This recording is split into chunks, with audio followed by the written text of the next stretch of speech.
Horticulture એટલે ખાલી બગીચામાં ફૂલ છોડ ઉગાડવા એવું બિલકુલ નથી હો. પણ આ તો એવી સ્માર્ટ પદ્ધતિ છે જે આપણા સ્વાસ્થ્ય અને અર્થતંત્ર બંને માટે એક રિયલ ગેમ ચેન્જર છે. જુઓ, ડાંગર જેવા પાક કરતાં કેળા 10 ગણું અને દ્રાક્ષ 5 ગણું વધારે ઉત્પાદન આપે છે. હવે તમને એમ થશે કે યાર, આના માટે તો એકદમ ફળદ્રુપ જમીન જોઈતી હશે ને?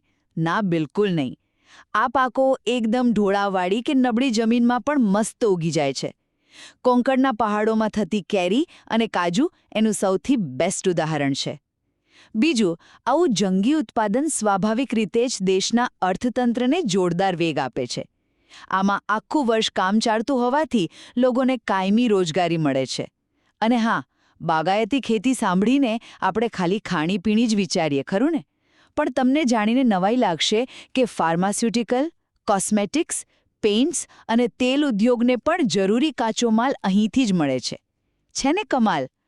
અને છેલ્લે, આ પાકો આપણા શરીર અને પર્યાવરણ માટે ખરેખર એક આશીર્વાદ છે. આ પાકો ખાલી સ્વાદ નથી આપતા, પણ વિટામિન્સ અને ખનિજોનો આખો ખજાનો છે.